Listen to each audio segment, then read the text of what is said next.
Hello, everybody. Thank you so much for joining us today for our very first webinar about dry eye disease. We're going to learn how to save our eyes from this serious condition, and we're going to be answering your questions a little bit later on in the program. So please submit them in the chat. I see that some of you have already done that, and we'll try to answer as many as possible. Also, on the right side of the screen, you're going to see a little hand that's holding something. We have some information for you that you can download at the end of this program that will provide more information on what to do to help yourself when you're at home as far as eye care goes. Now, our expert today is not only a respected ophthalmologist and surgeon, but she is also a very dear friend of mine, Dr. Lillie Mosaddegh. She's a board-certified ophthalmologist with more than 27 years of experience. She is the CEO and the founder of Mosaddegh Eye Institute with multiple practices, and she's a recognized leader in premium cataract surgery and dry eye care.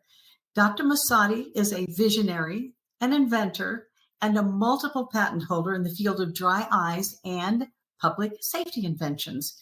She's going to join us in just a moment. She is also the founder of the Dry Eye Academy, and she has hosted multiple symposiums dedicated to raising public and professional awareness, dedicated to dry eye management and the importance of good eye health.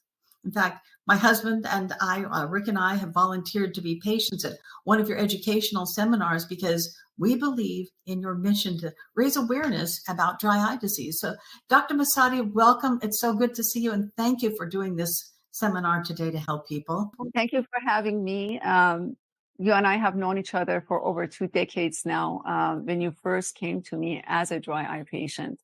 And that's before any technologies existed in the field that today we have at our disposal. So it's an honor to spend this time with you to bring more public awareness to this serious disease. It's been a passion for you, with you for a long time.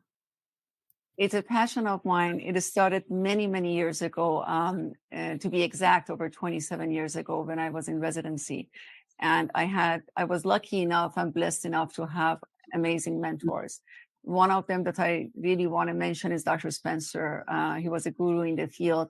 And early on in my career, I realized that no matter, as an eye surgeon, no matter how well the surgery has gone and how smoothly we have performed a certain surgery on the patient's eye, that after surgery, the vision can still fluctuate. And vision is not constant, the vision that you are working so hard to attain through surgery. And that took me to Dr. Spencer with a question, what's going on? And I was lucky enough to have a mentor that started my interest and passion in the ocular surface and how much the health of the ocular surface matters. One of the, you talked about how we met many years ago, and you asked me to share my story. So I'll be happy to do that right now. I remember I was at a charity event in San Francisco Bay Area. I don't live there now, but I was at a charity event and a friend of mine introduced me to a federal judge. And I found out that this person had dry eye disease, and I was having problems with my eyes. So I started asking this judge about it, and she recommended you to me. So then I went to your website because I wanted to know more about you. And I found out you were in my health plan, which was great. So that worked out. So my problem was probably what a lot of people endure is blurry eyes, burning eyes. But I also had eye pain that was so bad. Sometimes I just have to close one eye because I couldn't even see out of it anymore. And once you diagnosed me with dry eye disease, it was like, oh, light bulb went off. We didn't have a lot of tools back then, as I recall. That was 20 years ago. But I did try everything that you recommended, and I did get relief over time. It does take time. My job was a television news anchor in San Francisco. So that meant lots of bright lights, working in an air-conditioned room, and not a lot of sleep, not a lot of liquid, all the things that contribute. I was also a reporter, so I traveled quite a bit and didn't always have the best conditions to help my eyes. So you and I began a journey to help myself, to help me, as well as others. And as you learned more, I learned more, and then I wanted to tell people about this problem so that they could start educating themselves. I still have dry eye disease, and I know there isn't a cure. It's something that can be managed. And so I manage it thanks to you and your guidance. I know you're going to talk about the tools that you're using now, so many tools, and the things that are available for home care and for in-office care. So why don't we get started? So what Um, is dry eye and who does it affect? okay. So the dry eye itself is a big umbrella. It's the biggest spectrum of disease, and it has many causations. But to simplify it for the sake of time, we have limited time right now, and we are dealing with the public that is not necessarily, trained in this field. So we want to make it as user-friendly for our audience as possible. Let's go to the first slide. I'm just going to use a schematic which is a very simplified version of one teardrop on the surface of the eye. And if I can have the first slide, please. Are we having technical difficulties? There may be. Oh no, I guess it's coming on. So the function of a healthy tear film is very important to understand, because often people think it's just like water on the eye. That's why, many professionals, unfortunately, just tell the patients, put a drop on your eyes and it's going to be fine. Or patients tell me, I don't have dry eyes. I treat them. I just put my artificial tears in my eyes every so often, or every several times a day. I want to bring it home that the function of a tear drop or a tear film on the surface of the eye is well beyond that of just putting a drop of artificial tears on the eyes. So basically, the optical clarity or your vision, the visual clarity depends on the tear film. Even your refraction and your prescription gets affected by your tear film. When we are measuring patients for surgery, what kind of lens we're going to put inside their eyes, and the power of that lens gets affected by the tear film. And so the ocular surface comfort, clarity, all of it is there, but then there is so much more to it. A teardrop, it provides protection. It has the antibacterial enzymes. It has proteins that are necessary. It is nourishment for your cornea, which is the window through which you see the outside world. So there is so much more function to the ocular surface and the tear film that provides that ocular surface health that people may realize. If you go to the next slide, this is like a caricature of a teardrop on the surface of the eye. And as you can see, there are many layers to it. The layer adjacent to the surface of the eye is a mucin layer. It's a protective layer that's produced by what they call the goblet cells. And it spreads the tear film evenly on the surface of your eyes. The thickest intermediate layer there is the watery layer or the aqueous layer. And that it's not just water, it contains a lot of proteins and enzymes and protective mechanisms and nourishment for your eyes. And then at the very end, last but certainly not least, there is a layer of oil that keeps all those other layers from evaporating too quickly and being able to do what they need to do. If you go to the next slide, I have, again, these are just to inform the public what a normal tear looks like. If we looked at a natural teardrop, you can see this is a very busy slide with that teardrop with many items in it. To date, we have identified over 360 items in a natural teardrop in the human eye. And so it's very hard synthetically to match that. When the consistency of this has changed, it affects everything in your eyes, from your comfort to your visual clarity. All the symptoms that people get is because the composition or the volume of this has changed on the surface of the eyes. If you go to the next slide, you see that when the composition changes, the drop just doesn't look right anymore. You don't have the protective mechanisms. The eye doesn't have what it needs for its functioning, and your eyes are functioning all the time. They're trying to see for you, to keep you comfortable, to keep you safe. So to do that, they need the protection and the tear film to be consistently healthy. If you go to the next drop, this brings the point home. That is comparing a drop of natural tears and how many ingredients exist in it, and a drop of an artificial tear on the surface of your eyes. And most artificial tears out there have about, give or take, 16 to 20 items in them. So definitely, it's like anything else. We cannot mimic nature perfectly. So it's much better to enable your body to produce its own tear, and to enable that tear film to be composed of the right amount of the oil and the water for it to function properly for you in the long run. And as you can see, one of the things I want to bring home, because often in clinic, it's very uncomfortable when I hear that even my colleagues are telling the patients, just put this artificial tear in your eyes. And the patient goes home thinking, okay, I'm treating my dry eyes. And what they're doing is, yes, it's necessary to bring them comfort and to give them some protection, but it's really not treating the cause of the disease that can, if it's not diagnosed properly and managed properly, can have long-term consequences for patients. Well, we're going to talk a lot about that a little bit later on, but I want to talk about allergy season. And I know I'm suffering with it. And so does that make dry eyes worse? It certainly does. So allergies, let's see what allergies are. Allergies are basically induced when our body recognizes something as harmful. So it starts, setting up this immune response to it, which is what causes the allergic symptoms that patients experience. But oftentimes, when something is bothering you on the surface of the eye, it's just the tip of the iceberg. So many people are suffering from dry eyes chronically, but because it's chronic, anything that's chronic, we get adapted to. We feel like, okay, this is life as it can be, it's normal for us.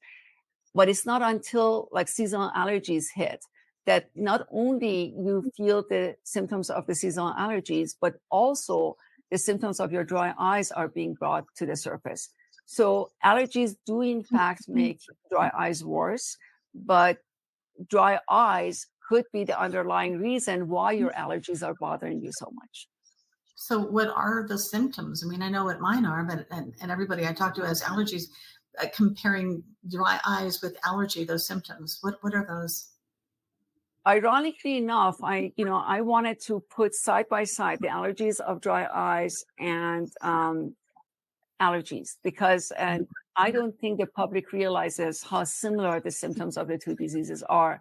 So if you go to a slide that I prepared for this presentation, if you look here, anything from foreign body sensation in the eyes, burning, stinging, redness, irritation, swelling of the lids, teary, watery eyes, blurriness, light sensitivity, eye fatigue. Do you see that they're exactly the same symptoms underneath both disease categories? Wow. And unfortunately, the thing that is now makes the matters even worse is that majority of dry eyes are asymptomatic. And all these symptoms are being brought to the surface when something else comes and increases or heightens the symptoms that were already present chronically, but we had gotten used to them. Now, if you have a mild temperature, you may not know it, but when it goes higher, I'm running a fever. So basically, it's one of them, like allergies come in and make something that has been silent more pronounced. So there is a great deal of interplay between the different factors that bring the ocular surface to its knees and makes us seek help. So I'm guessing that this gets misdiagnosed a lot, this silent disease versus allergies. It's one of the things that bothers me the most, because a few things. Let me just go over. First of all, patients self-diagnose all the time. I so often on a given day, the patient that enters my office says that, "Doctor, the allergy season has started. I just started feeling my eyes." So they automatically think that something over the counter, like an antihistamine, is going to take care of it. I am a firm believer that misdiagnosis and mistreatment is going to have consequences, and people don't realize that. We are bombarded with over-the-counter medications that, we feel that this is our disease, so this is what I need. And also these days we have Dr. Google. So we self-diagnose and self-treat.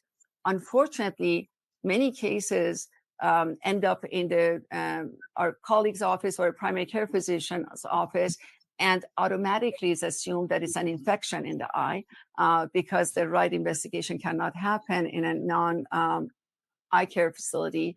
And unfortunately, in many of the eye care facilities also, the proper diagnostic tools are not being used. But basically, the patient gets diagnosed with an infection. They are put on steroids and antibiotics that they don't need. And I very often, because we are a dry eye center, I get patients who come in and say, Dr. Mosaddegh, I never got eye infections, but in the past year, I've gotten them 5 times. Well, they were never infections to begin with, and you never needed those antibiotics that we were put on. So misdiagnosis on the patient's part, misdiagnosis on some of our non-eye specialist counterparts, and unfortunately, misdiagnosis in eye care professionals' offices because the right investigation hasn't happened. It happens all the time. You talked about patients self-diagnosing and self-treating with the antihistamines. Is there one that's safer than another? I know that you're not an allergist or an allergy specialist, but when my eyes itch, I want to put a compress on them just to stop the itching. So what's the right kind of compress for that? So in terms of not being an allergist, that's absolutely true. However, because of my subspecialty in the dry eyes, allergies are a big part of what we deal with inside the eye. So we yes, not every antihistamine is the same. In fact, one of the research studies I was involved with years ago, we looked at muscarinic receptors. These are receptors that the antihistamines affect. And if there is a big effect on part of the antihistamine with these receptors, then your dry eyes can actually get worse. So there are antihistamines that are kinder to dry eyes than others. So often in my office, I switch patients from one antihistamine to the next, because I feel like, their allergic symptoms can be controlled with a milder antihistamine, and their dry eyes would not be as adversely affected. Don't get me wrong, allergies should be treated because inflammation doesn't help dry eyes, but it should be treated properly, and it's a fine line that we have to walk. That's why we need the right diagnosis and the right guidance for the patients for them to be treated appropriately. With the compresses, in terms of hot and cold, allergies need cold compresses. And dry eyes, often, because they lack the oily part of the tear film, they need hot compresses. And often these two coexist. So we manage it either by keeping the patients off compresses completely, or I have patients that I manage them by educating them, use your cold compress in the morning when you're going outdoors and getting exposed to grass weed, and pollen and all that. And at night, use your hot compress to loosen up the bad oil in the eyelids and treat your dry eyes. It's a balancing act, and the patients need a great deal of education how to find that balance for themselves. It's not a one fits all kind of a scenario. It's not a cookie cutter. We have to know the patient's eyes and guide them appropriately. I know that without mentioning brand names, is there something that we can look for in an antihistamine that's better for someone like myself who has dry eye? It's hard to do it without mentioning brand names. And as you know, as you are doing this webinar, I don't want this webinar to be an infomercial. So, I feel like some of the over-the-counters are better than others, and we're happy to provide some information on our website if needed. But yes, to answer your question, there are differences, and hopefully we can guide the patients further off this webinar later on.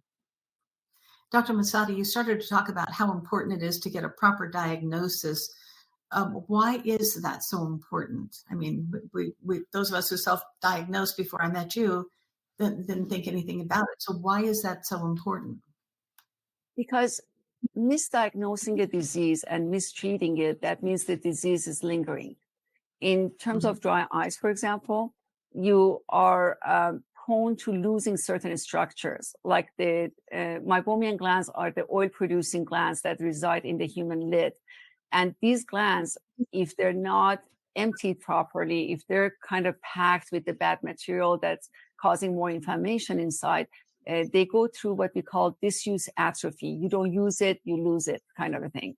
And once you lose this structure, to date, we don't have a great way of bringing them back. There is research and some of the technologies are showing some promise, but to date, it's not like a tooth that we can replace. So it's very important, especially in this field, that we prevent the glands from getting lost. And so that's why a proper diagnosis is so important. Okay, so we talked about why. So what is needed to get a proper diagnosis and evaluation? I would like to take a few slides and just show you what, and again, I cannot, because our time is limited, I cannot walk us through everything that I would like to be seen done. But let's show some of the examples, and our audience can tell us, when they send us questions and everything, how many of them have experienced such a workup. And this should be a part of a routine workup. Before we start the slides, I want to say this. When you go to a primary care physician's office, automatically you expect the primary care physician to check your blood pressure or to take your pulse. It's just expected. I would love to see this field be such that when a patient goes in and these procedures have not been done, for the patient to question the doctor, why haven't you looked at this? Because it's part of my eye health. It's not just a prescription you give me for contacts or for glasses. It's not the surgery you perform on my eyes. Talk to me about the health of my eyes. So, in our offices, we do many different things, but just to show you an example of what I feel like should be an appropriate part of a routine comprehensive exam. First and foremost should be gland imaging. So if you go to the next slide, here's a patient that we are basically using infrared photography, and we're imaging the structure of their glands. The structure of a gland does not go through fast changes. The changes in the structure take many years and sometimes decades. That imaging that I just talked about produces such a picture. This is very analogous to a chest X-ray, except that this is just done with infrared photography. There is no radiation or no hazard to the patient by doing this. But as you can see on this image, if you're not doing this, it's kind of like a pulmonologist practicing without doing a chest X-ray and looking at your lungs from inside. So basically, if you look at the slide here, the very top image is the schematic and a real picture of a lid where the glands are nice and juicy and well packed, and they run the vertical span of your eyelid. The second image below that is after many years of the oil being too hard or the lid being too lax, and the mechanical pressure of the lids coming together, not releasing the oil. So the gland is going through disorganization and is trying to express itself. And when it can't, it just kind of goes through cell death and atrophy, and the gland disappears. As you go further down, unfortunately, in my practice, it is not infrequent that I see patients coming in with images like, fourth row down or the fifth row down, where when you get to the extent that the glands are all gone, with all the technologies we have available, we are behind the 8 ball. Wow. And go ahead, finish. I'm sorry. How young are these people? And how old? I have 10-year-olds with gland loss because of technology, and we're all, we have so much screen time, no matter what age category we're in. And then some of the genetic predispositions, dry eyes can be caused by so many different factors: environmental, screen time now, our diet, the medications we take. I have teenagers that have been put on Accutane, and Accutane kills these glands permanently. And, you know, I often pick up the phone and have dialogues with my colleagues in the field of dermatology and saying that acne is a short-term disease.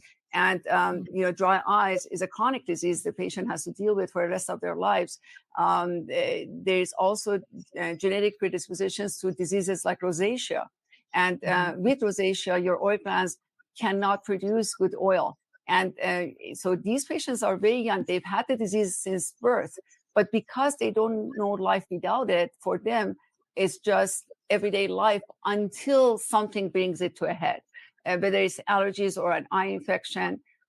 So I believe proper imaging of the glands, proper explanation to the patient about what it means and why the physician thinks this patient has lost some of the glands. This is where it takes the field into, please don't just tell your patients to put a drop of artificial tears and send them home. Explain to them what's in their, you know, what's caused their disease. And if you don't want to ask, you know, my colleagues who are in the field, and we're all busy surgeons, I've chosen to spend time, share time, and you know, inform my patients.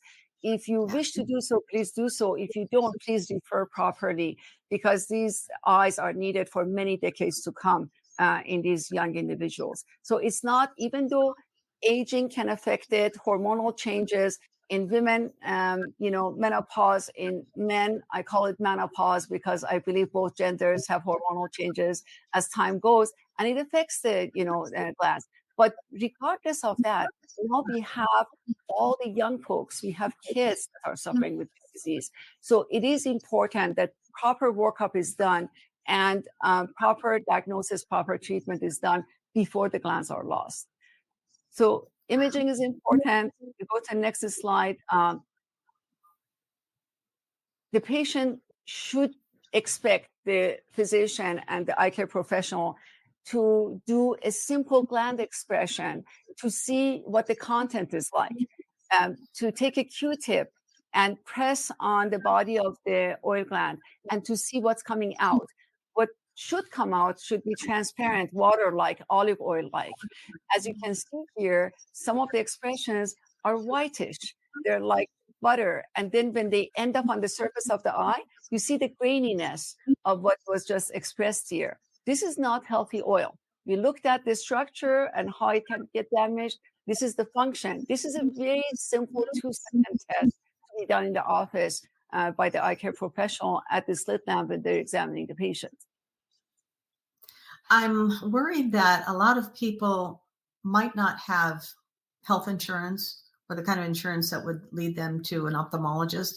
So in that case, what can people do at home to help themselves? Unfortunately, lack of insurance is a problem in our country, and it's sad that we have that. However, I believe as we go further in the webinar, I'm going to give them home tools, you know, what they can do, even diet wise and with the supplements and everything. I believe that you brought up a great point that this is a disease, even those who have insurance and come to us, you know, we have to see what's covered, what's not covered. So the headaches are much more than just the uninsured, unfortunately, in this field, in this particular field. And I want to take a moment, Cheryl, if I can. These are 3 videos that I put together for our audience. And the first one is the mild form of the disease when we're just expressing to see what the content is like. And the second one, moderate and severe. As we're looking at these videos, I want you to look at what's coming out of the glands. The first one is somewhat of an abnormal content. The second one, when the video starts, you'll see how stringy the content is getting. There is no way you're going to get this out by just blinking. And many of these patients who suffer from dry eyes have laxity to their lids anyway, and the oil is too hard, so there is no way they're going to express it by just blinking. And the third video, I hope that it doesn't gross many of our audience out, but this is our life, and you know, it's nice to share with you guys what we see every day. as a dry eye specialist. So look at that. That could be my eye. And that's a severe case. But I want to make this point, Cheryl. All these 3 patients were asymptomatic. None of them knew they have dry eyes. When we showed them the content, they said, this is what, doesn't make me happy. When a patient is trying to compliment me at the end of a visit in my office and says to me, we've never had an eye exam like this. I'm humbled by their comment. I'm saddened by their comment. This should be the norm. And, we're going to the public, we're educating the public so that the public can keep their doctors, accountable for, please do the proper workup on my eyes. Don't get me wrong. I have great colleagues in this field. We have pioneers that, God bless them. This is a field that has a lot of thought leaders involved in it. But we just need more of them. We need them to be everywhere. As you recall, after you retired and you moved, it was very hard to find someone that puts you through this kind of a diagnostic process. Absolutely. I come back to see you, even though I'm in the beautiful state of Nevada. So I'm still looking. I know they're out there. And if they're out there, please let us know, because we want to provide those resources for folks at home. I would be so pleased if one day you say, I love seeing you. As you know, you and I are good friends. But it really bothers me that there aren't enough people who are doing this, because, those of us who are involved in the field, it's not enough. We need more colleagues to join us and do the proper care of these patients. You talked about some in-office treatments, but I want to get back to the treatments that we can do for ourselves at home. Some of the things that I do, for example, that you've taught me about. Can you go through that, please? Of course. So let's pull up a slide of just simple things that you can do at home. First and foremost, we talked about lubricating drops. Please don't think of them as treatment. Don't think of them as they're treating the cause of your disease. Think of them as a protection you need while you're working on your dry eyes to get a better consistency of your own natural tear film in your eyes. So that's how I prescribe the lubricating drops. In terms of lubricating drops, we give specific recommendations in the office to patients, but I believe that the ones with hyaluronic acid in them have a lasting effect on the surface of the eye and more protective effect on the eye. I believe that the non-preserved ones, because I'm very organic in my own living and what I suggest to patients, so I don't necessarily care for preservatives in the eyes. Warm compresses, only if you don't have allergies. If you have allergies, I actually either do no compresses or alternate between like morning and night compresses for you.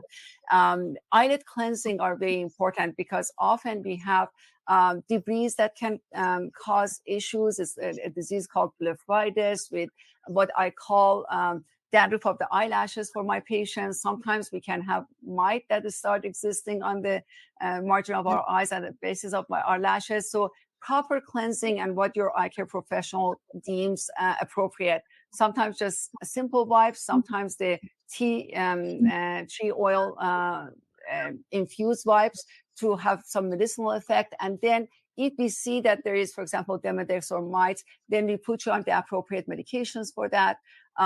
Supplements are huge, but as you know, vitamins are not regulated by FDA in this country. And I'm not one to want the patients to be on 100 different vitamins, because our kidneys have to clear that. So choose wisely, choose appropriately. And there are certain companies that do follow the scientific data much more closely than others. So do your investigation, talk to your eye care professional if they're well versed in this. And a healthy diet is huge for me. We are what we eat. So in terms of vitamins, I actually prepared the list. I don't want to go through the whole list for you, but just to mention a few.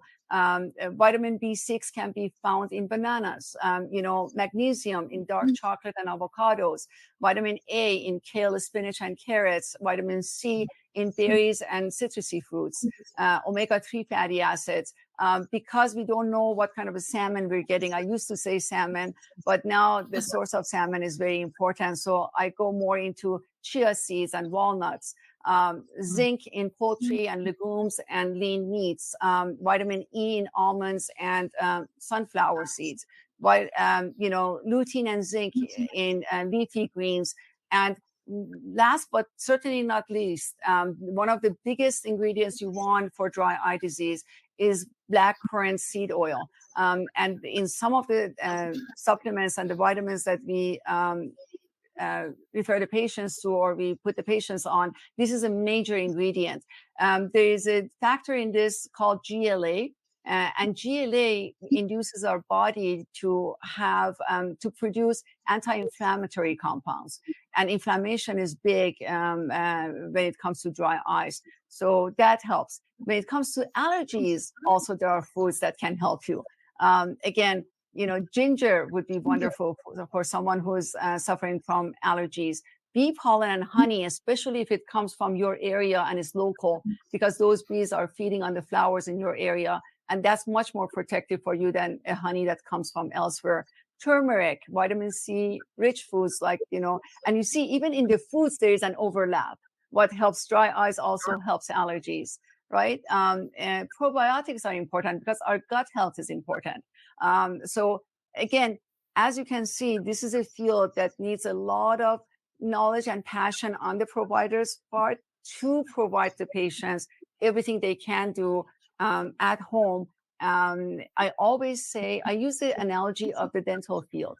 This is what they can do at home. Of course, there are things that needs to be done in the office, and one doesn't negate the other, and one doesn't replace the other. Basically, it's very much like with your teeth. You brush and floss every day, and then you see your dentist once or twice a year. So the field of dry eyes, as you said, there is no cure to these entities. We have to maintain them. And the maintenance has both homework and office work for the disease. And speaking of office work, I know that I've had to resort to some of the new tools that are available. So could you please talk about that? Of course. Again, because our time is limited, I want to emphasize that by no means am I being inclusive. There is no way we can cover everything. I'm going to give you some examples of what's available. And we can talk about, why a lot of offices don't even have these technologies available. But let's go to the next slide. If you think of this disease, when we go to dry eye spectrum diseases, as I mentioned to you, the human tear film is like a salad dressing. If you don't have enough of everything, it doesn't work. And lack of oil, that top oily layer, and that's the most common form of dry eye disease. And so because of that, we need to pay particular attention to that component. So first and foremost, I want to explain that the oil glands that reside in the human lid, the pores through which they express their content is on the inner aspect on the lid margin, right inside of your row of lashes.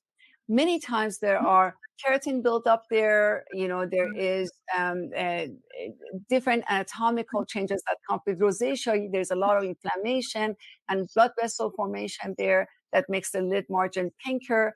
And then that itself lends itself to, other organisms to want to grow there. So cleaning the lid at home and professionally in the office is a big part of dry eye treatment. What you see on this procedure, I'm sorry to interrupt. Can we just hold up for a second? I wanted. So that was like an electric brush that you take to the lid. And I am, there are some suggestions of patients doing this at home. I'm very hesitant about that. I don't want anyone poking themselves in the eye. But in the professional hands, this is like an electric brush that cleans the bases of the lashes and removes debris. It's a debridement of the lid margin. And so I'm sorry. Are you saying that our own skin grows over our meibomian glands? The organisms that live on your skin, and also your, skin particles that can cause more of a they can cause havoc on the lid margin. Yes, that could be an issue. But also, if there are things like Demodex, they form little sleeves at the bases of your lashes. And this is a great way of basically cleaning that debris. It's not a full treatment for that, but it's a good way of unloading the organism and then putting the patient on the proper treatments. And I have done this treatment. You've done this for me many times, and it actually feels really good. I feel like don't want patients to freak out, as you said. It's not painful, Cheryl, right? It's not painful, but it does tickle. It does tickle. It's not everyone's favorite, but it's a necessary part of the treatment. Yes, absolutely. I know you had another slide where I magically popped up. There I am. There you are. This is actually a dry eye symposium that we put together for doctors and during the Academy in 2023 when the Academy met here in San Francisco. And I want you to, again, go back. If you want to maintain these oil glands and they're stuck with the bad oil for, years, and then they start dying off, the first thing we have to do is after we clean the pathways through which they express their content, like just we did with the cleaning of the eyelids at home and in the office, then we want to melt the content. And this is a device where the activators sit inside the patient's eyes, and it goes to a temperature of about 42.5 degrees centigrade. What that means to the folks out there, that's like a jacuzzi temperature, but it's the melting point for the content of these meibomian glands. And once that temperature has been reached, then it goes through cycles of gently massaging your lids and milking and suctioning out the bad content.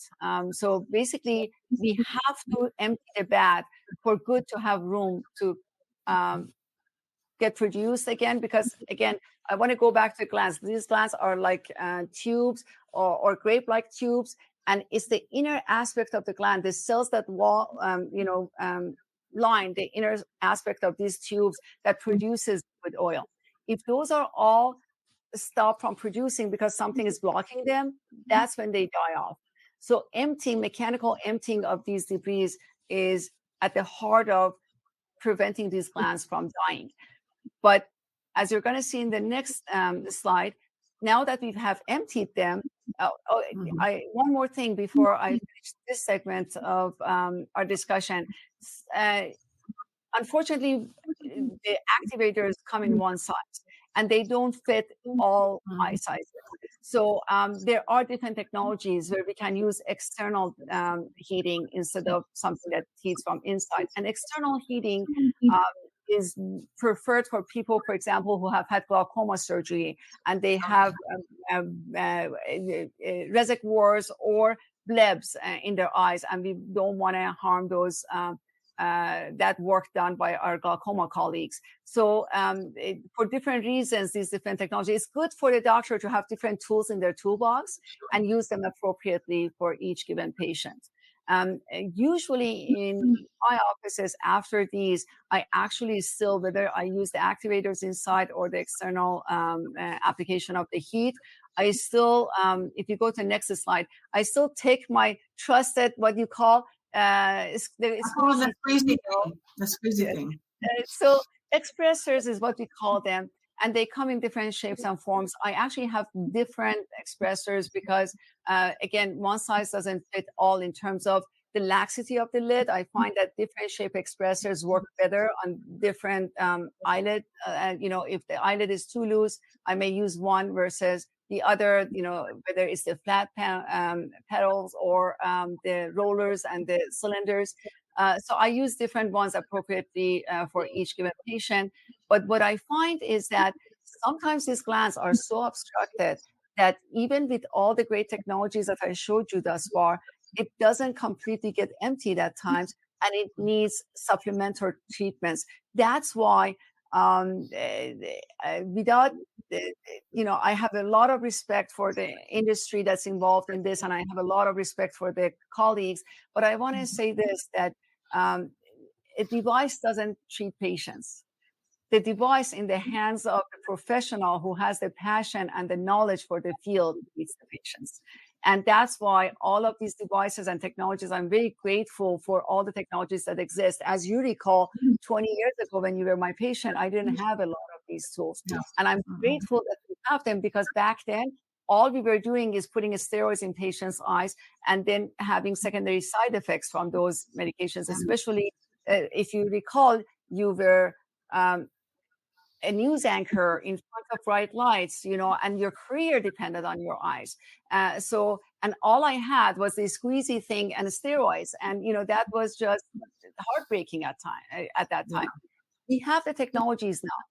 However, what we're lacking is the knowledge on the doctor's part, the proper training for our doctors, and the compassion, not more than compassion, first the passion for the field. And then the compassion, then to donate more time to this cause, because dry eye disease is a chronic disease, both on the patient's part and on the doctor's part. It requires a lot of patience, and it requires chair time.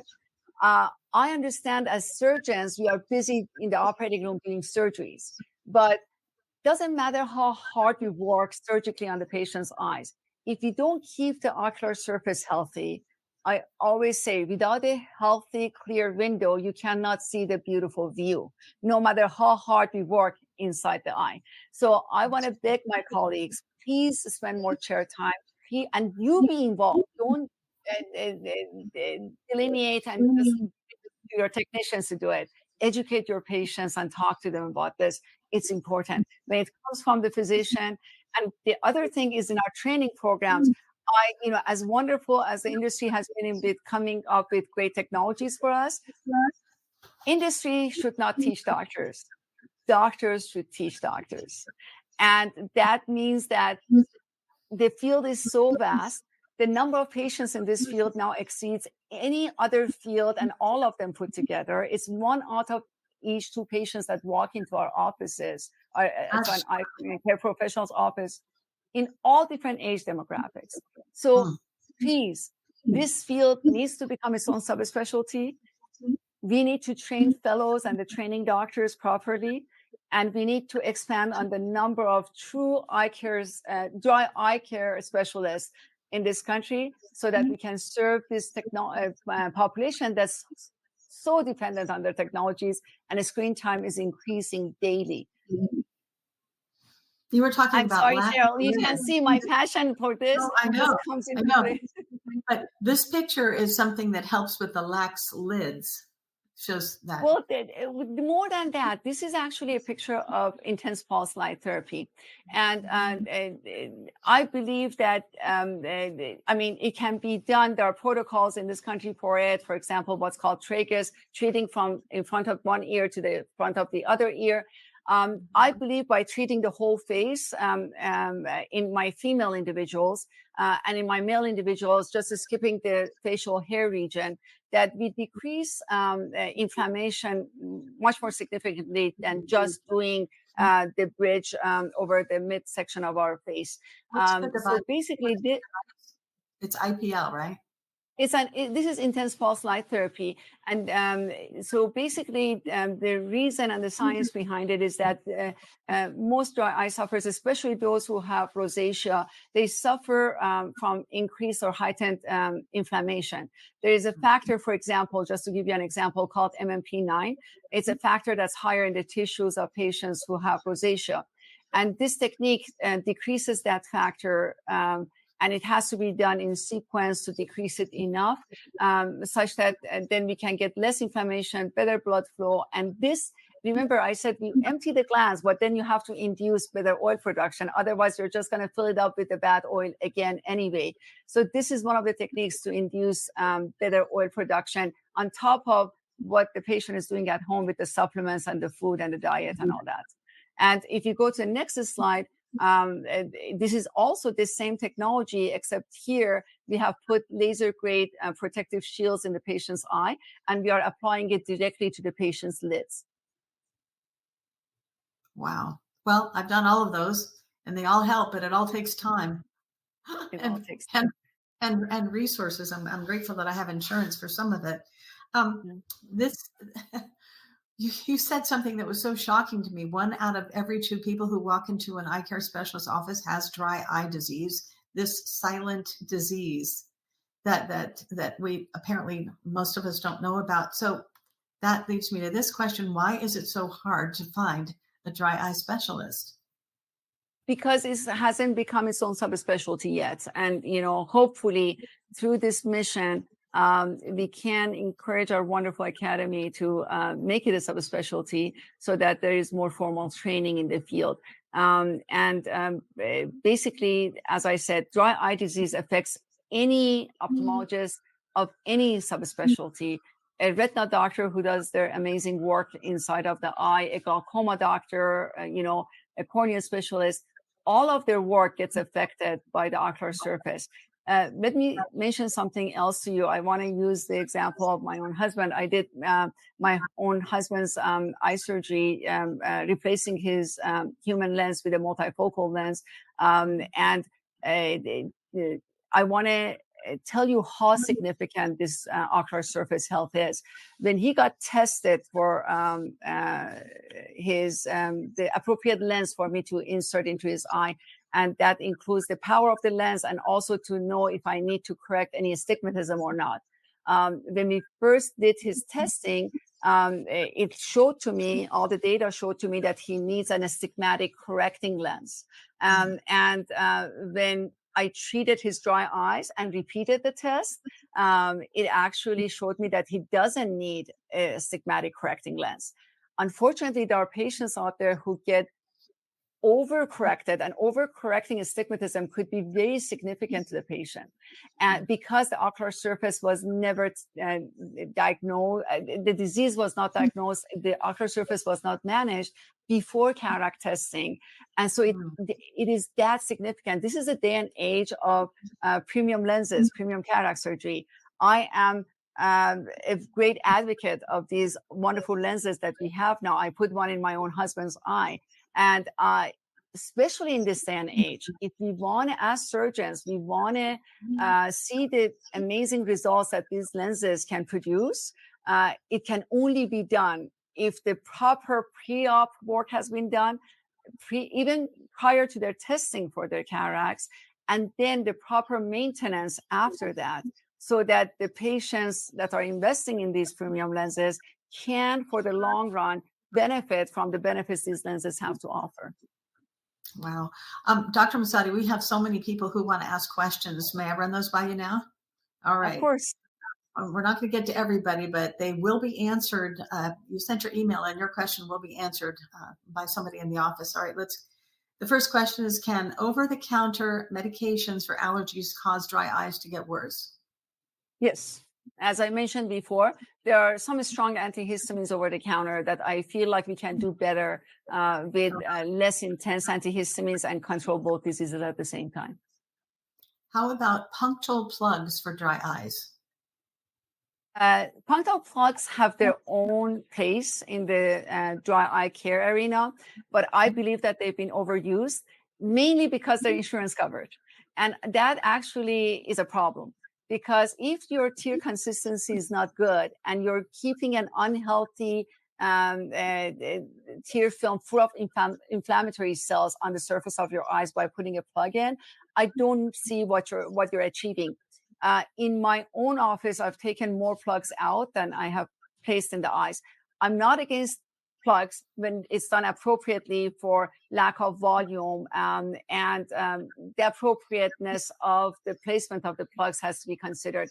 But I believe that they have been overused, and I believe that the proper diagnosis often is not done. And these, very much like put artificial tears in your eyes, put a plug in. It's been very cookie cutter in our field. All right. A lot of people are asking questions about pills and supplements and eye drops and gels. A lot of this is being advertised and powders. So how do we know what to look for? Buyer be wise is my advice. Please don't over medicate. Look at the ingredients, consult a proper dry eye specialist.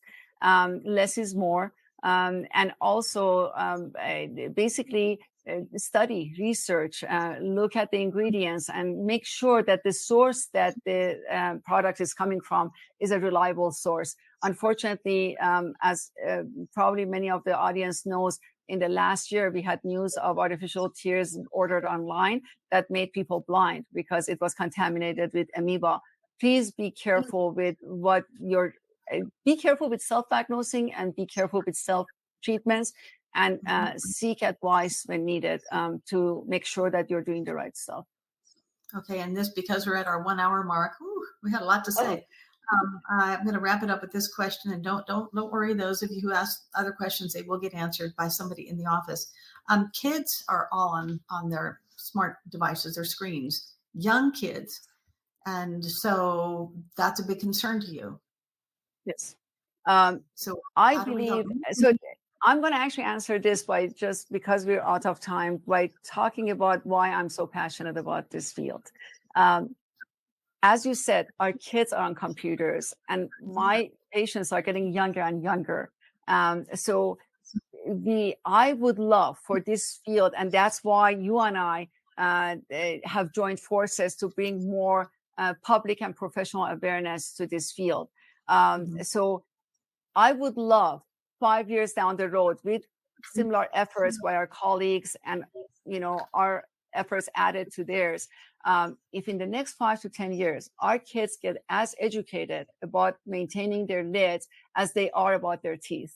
No one questions. Often I get asked, Dr. Mosaddegh, do I have to do this for the rest of my life? I answer that question by saying, are you going to brush your teeth for the rest of your life? So yes, you have to maintain your lids. So we live in the day and age of technology. Our kids are not going to, there's no way to separate them from their gadgets. Even the adults are doing the same thing. I would love in the next 5 to 10 years to see our field where people are as educated, are as aware, and ask as many questions about their eyelids as they do about their teeth. And because at the end of the day, you can replace a tooth, you cannot replace a gland, and you need your eyes for everyday functioning. You see where my passion is coming from as an eye care provider. If I have the smallest amount of contribution to this field, I would retire a happy woman, knowing that people's eyes are staying healthier because of the education that you and I are putting an effort to bring to this field. As I'm sure our audience has noticed, this is not an infomercial. We're not mentioning company names. We're not mentioning products. It's not why we're doing this. Please join forces with us for our next webinars. Tell us how you heard about this webinar. Help us educate your family and friends. Help us help people get more educated and have them ask their doctors questions, the proper questions.